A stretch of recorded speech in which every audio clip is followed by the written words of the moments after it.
All right, guys, we've made it through. Crypto may not be that cheap after this weekend. Now, if you look at it from 4 years ago, you can say, well, crypto is already really expensive, but not from where it's going to be. We just resolved the debt ceiling crisis. Well, it's only an agreement in principle. Both McCarthy and Biden have to sell it to their party. And there is rumblings, at least from the MAGA wing of the party, that they will revolt. But hopefully there's enough moderates to push it through, because I think they're really the only wing of the political system that doesn't want this debt ceiling deal to actually go through. If it goes through, that would be the last stump, because that's what's been holding us back for the next 2 weeks.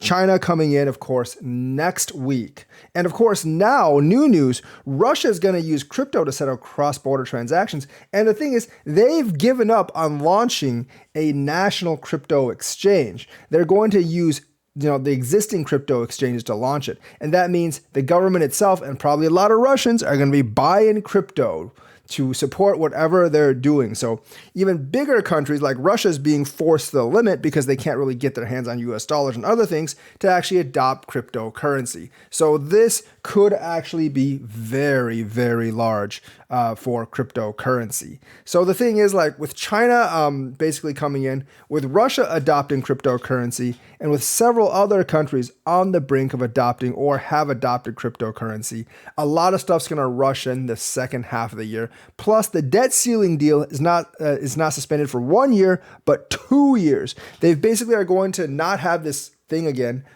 for another 2 years. So like they can't hold the economy hostage right before the election, because this agreement basically raised the debt ceiling and spending limit for 2 whole years. So that's what we have right now. And this is why this could actually be the last week crypto is cheap, because as soon as they sign this through, I think that's the last big hurdle that people are actually afraid of.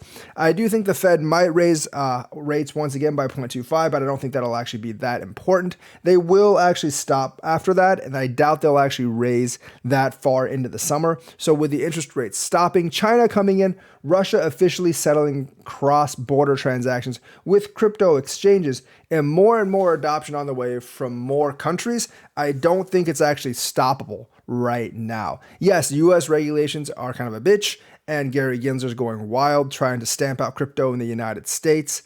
But the thing is, he can't do everything. And I think the courts are going to start limiting his power because they're getting tired of the SEC basically doing whatever the SEC wants and completely ignoring their rulings. I'm expecting a few court victories for crypto either this year or next year, because it does not seem like Judge Torres or the other judges are too fond of what the SEC is doing, and I don't think they're going to rule in its favor. They're taking their sweet time, but I think the SEC will either stall or just directly lose these cases, and I'm hoping it's the second one. So we have a lot of good stuff actually going on today, and because of that, I do believe that crypto is going to solidly go up after this week. So get in right now. This could be the last week. This is not financial advice. This is just my opinion. If I were buying right now and not slowly DCAing in, which I still think is the best option, by the way, is if you're buying in, selecting a point, I don't think you'll actually want to wait for too much longer. So that's the news for today. Let me know what you think. Like and subscribe, hit that bell notifications button. Thank you and have a nice day.